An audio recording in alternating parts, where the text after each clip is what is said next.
a lot has happened and somehow nothing. If you know what I mean? It's like, yeah, you've been busy. So I've been busy and new things have come up and I've worked through personal stuff. And it feels like, yeah, what has happened? Let me look at my calendar to see what has actually happened. So many things, but mm, in particular, I've written a book with a couple of ladies, and it's about, thank you, beyond dependence. That's what it's called. And I'm talking about the relationship I had with my previous partner, and he was an alcoholic, and how I lost myself in that relationship, believing that if I just love him more, if I just understand him more, then I could help him see my love and his love, and the alcohol wouldn't be a priority anymore. So I'm writing about how it was for me and how I lived through it, came out of it, and how I took all of that to become the person that I am now. And that means to let go, which is so hard, but so needed, to just let go of what happened and don't take it personally. You've done this. I did all the decisions to stay for years, to fight that I created in my head. But in the end, I lost the fight, at least for our relationship. But I went through it and I came out stronger because I took the time to find myself again. And that's what I literally do with my clients, to find, to accept who they are, to have then that better relationship. Yeah, that's a big one. I did my Reiki certification. That's another one. That was a passion of mine. Thank you. Because one of my dogs, I have two poodles, and one of them, Charlie, she doesn't want to drink out of the bowl anymore. She doesn't want to eat out of the bowl anymore. And I thought, what can I do without giving her medication to calm down? So I started this journey to help her energetically to calm down and don't be afraid of the bowl anymore, which so far she's eating every now and again out of the bowl, but we're not there yet. And what else? What else? Business-wise, it's been great. It's what I've noticed is what I did is I did a new strategy this year. So I thought, let's put everything out that isn't fun, that I don't enjoy. And even though all these marketing people tell you, you need to do this, you need to do that, here, consistency, da, da, da. It's like, but what about my energy? How do I bring it across? And I thought, let's just try this. And I started doing it. And yeah, it makes more fun. I do the things that I love. Like you said, you can work for 7 days, but because you enjoy it so much, it doesn't feel like work. You're not exhausted in the end. You might be physically exhausted because it's just like, okay, my brain is now exhausted. I need a break. But it's still fun. You come back the next day and say, okay, let's continue. And that's what I'm doing, and got new clients, got new collaborations. So it's amazing. It sounds amazing. Like it sounds, even though you had some valleys, right? You had some peaks, right? Like you Mm. said, you had the relationship which you were working on it and you felt that you kind of lost yourself in it. But then some other things were going on, and what I like about what you're sharing is that there's people out there that are dealing with relationships, or even people that maybe have an addiction or maybe have something that isn't impacting their relationship with them in a positive way, or at least constructive way. And you're right, like sometimes we lose ourselves in it. So let me ask you about that, if you don't mind. When you, as you're looking back on it, were you surprised that you ended up in that type of relationship?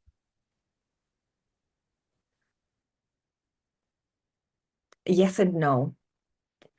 I'm not surprised that I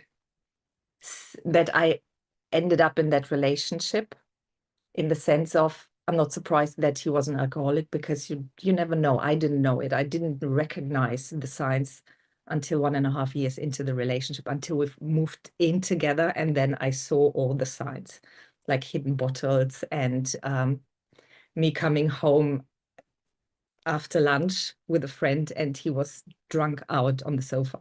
I didn't realize it. So that was, I'm not surprised that I didn't see it. I'm surprised that I lost myself, because before that relationship, I was confident and I left relationships because I didn't feel like this is the place to be. This is where I can be myself. This is where I get the love that I give out. So I was surprised that I followed this idea from, I would say, parents, as a family and friends who said, Anna, you're now in your 30s and this is how relationships look like. You need to work through it. You need to stay.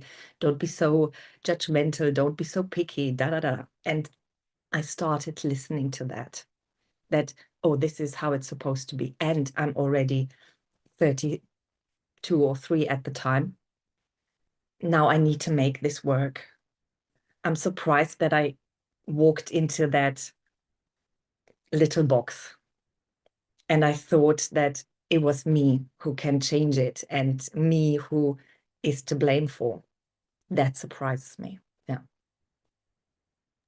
Yeah, hearing the voices from the outside saying Mm. that you're of a certain age, this is Yeah. how it is, accept it. I remember hearing that and I took a step back because, like you, I was told that. And then I just continued on. I'm like, okay, this is how it is, right? Like, you know what? I'm getting older and maybe I can get another girl that's going to be whatever. And then I sat back one day and then I was like, this can't be life. Mm. You know what I mean? It's like something just enters your mind and like it's not supposed to be this way. Did you have one of those moments where like, no, it's not supposed to be this way. It's supposed to be different. It's supposed to feel different. It was more subtle to me. I had the feeling that I came home from work and I didn't want to go in. I didn't want to go home because I knew he was at home. And it was like, that was when I thought, is this my life now? Is this now how it's supposed to be, that I come home and I don't want to be at home when he's there, and that I wait for him to leave again to go out and get drunk and sleep the next day?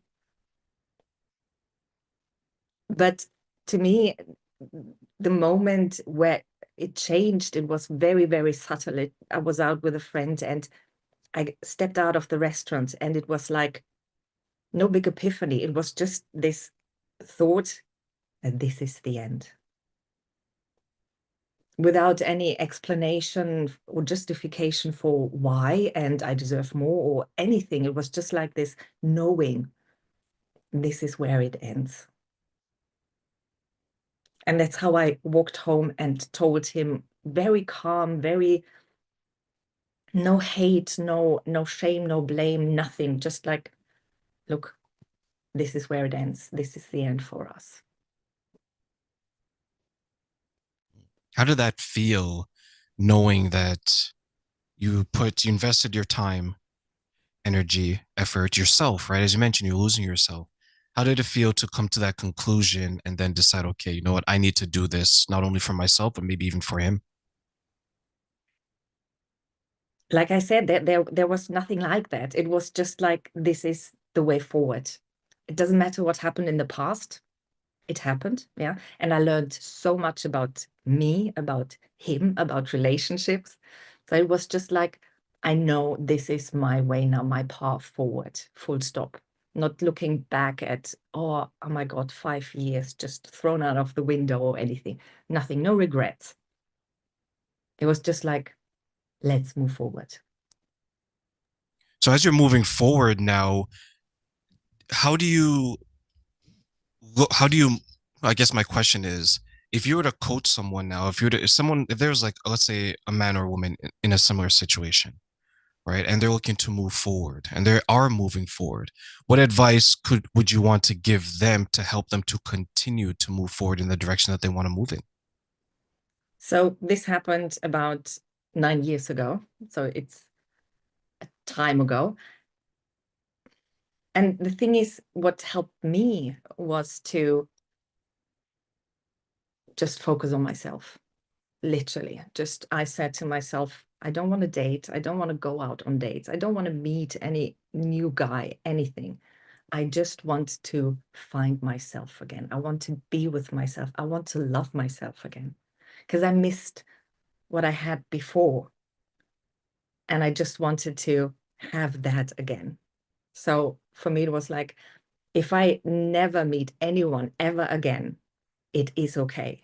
There was no fear. There was no, oh my God, but I want a family. I want this. I'm in my 30s, mid 30s. Oh my God, what will the people think?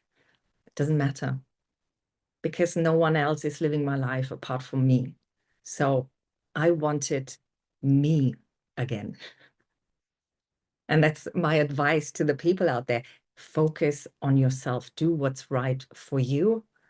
And what happened is, while I was doing that, I became a stronger person. And we know, everyone knows about this energy, your vibration. And when you find yourself again, when you love yourself again, you attract a different kind of people. Yeah. Your energy gets matched. And if you're in a low energy, that's what you get.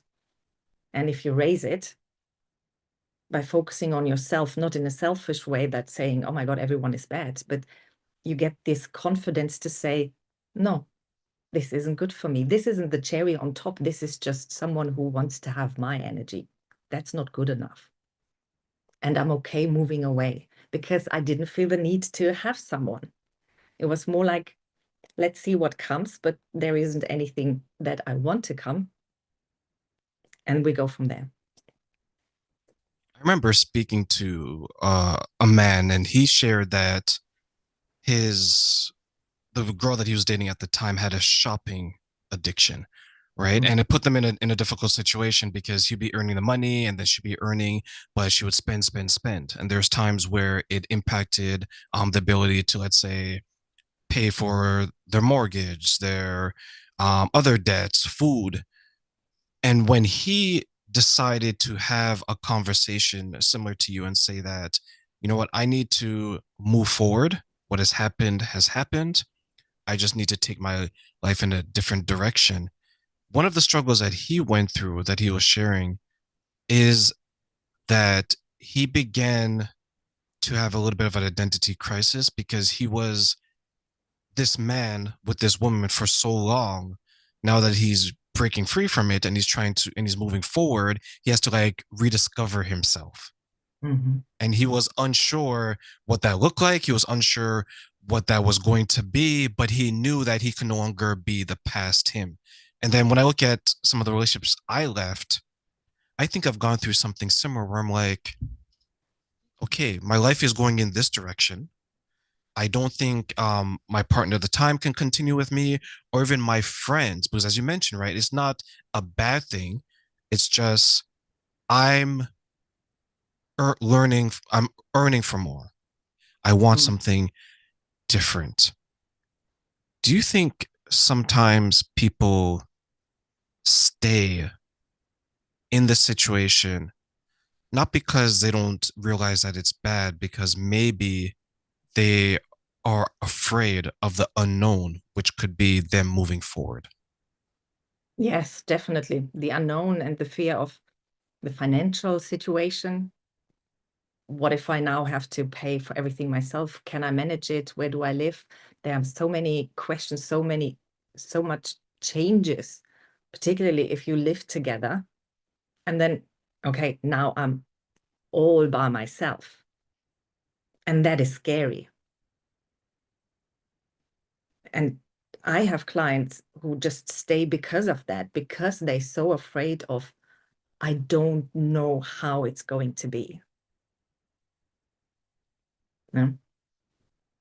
And what I don't tell them, but what I explain to them is you can do it. It will be different. The question is, how do you deal with the different? Does it mean that you do couch surfing for a couple of weeks with your friends or family and go that way, and it will turn out one way or another. There, it's just this first step to say, okay, I just risk it and see what happens. And I think what's important is to have that belief in yourself that you can do it, even though you don't know what's coming, but there is some spark in you that says, whatever comes, I can handle it. It might not be beautiful and amazing to start with, but I can handle it. And I think that's where we need to start to build that trust in oneself. Say it's going to be messy, but I can handle the messy. Because I had messy and I handled that. And now it's time to have a different messy. Do you think that is scary for some people to deal with the messy and the uncertainty and saying that okay, your lifestyle may change, but it's okay, you will get through it? Yes, it's the hardest. When you're so used to that particular lifestyle, even if that lifestyle isn't making you happy, it's the devil you know, isn't it? This is what I'm used to. I'm used to feeling low. I'm used to have these arguments. I'm used to not feeling loved.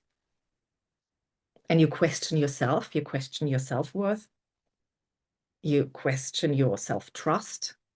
How could I stay in this relationship for so long? Maybe I am not able to have a relationship. Maybe I have commitment issues, whatever it is. And that holds you back because this is the messy, and it's the comfortable, uncomfortable. There's this woman, her and I used to communicate back and forth on social media. I think it was it Facebook or Instagram? I can't remember. It's been so long, but we used to talk about she was in a marriage and it wasn't happy, they weren't happy, or the husband wasn't happy, the woman wasn't happy, the wife wasn't happy, sorry. And one thing that she did was she stayed in it, even though she's like, yeah, we're both not happy in it. And to her credit, I must say that a lot of the issues that she would mention said that she said she was the cause of it, she was the source of it. But she wouldn't leave. And then one thing she started to do was she started to like cheat, right? And she started to keep secrets and things of this nature. And I remember asking her a question. I was like, well, if you think that you're the one who's contributing the majority of the issues and it seems like you're not happy because you're stepping out, she's like, I asked her, I was like, why don't you just leave the relationship, right? Like be happy not only for yourself, but be happy for like he could be happy because you both aren't happy together and the children, so on and so forth. And as she turned around, she's like, well, then my lifestyle would change. I Mm. wouldn't have the house. I wouldn't have the car. I'm like, but is that more important than a happy relationship? She's like, well, I could accept being unhappy in a relationship, but I couldn't accept this a lifestyle that is different from this.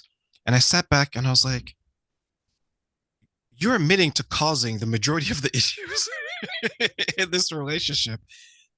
And now you're not willing to give up anything to be happy. And do you think then it's wrong for people on the outside to view situations like that and kind of say, you know what, you're being selfish, it's probably not really that bad? I Do you think that response is, I don't want to say acceptable, but do you think it's expected from the outside looking in when you have someone detailing situations where they're admitting that it's difficult, they're admitting they're not happy, but they don't want to change their lifestyle in an effort to find happiness and peace? I think it's a question of priority. What is important to you? And we're all different. So what's important to me might not be important to you. And for her, it's the lifestyle is the important thing in her life. And if she's willing to live with the consequences, that's her decision. And on the other hand, it's also the husband is going with it. So he's also not leaving. Yeah. So It's tough. It is tough. Like, do you see like what kind of obstacles do you see preventing some of the clients that you're working with moving on with their lives? Fear. It's fear. For whatever reason, it's usually that the self-acceptance, the self-trust, the self-worth is very low. And the devil, like that lady, it's like, but I have all of this. And this gives me safety. This gives me comfort. This gives me something to hold on. So I stay here. And happiness. And then the justifications come in: happiness is overrated. And I take happiness from other things. She might take happiness from the material things and then say, okay, I can live with that. This is enough.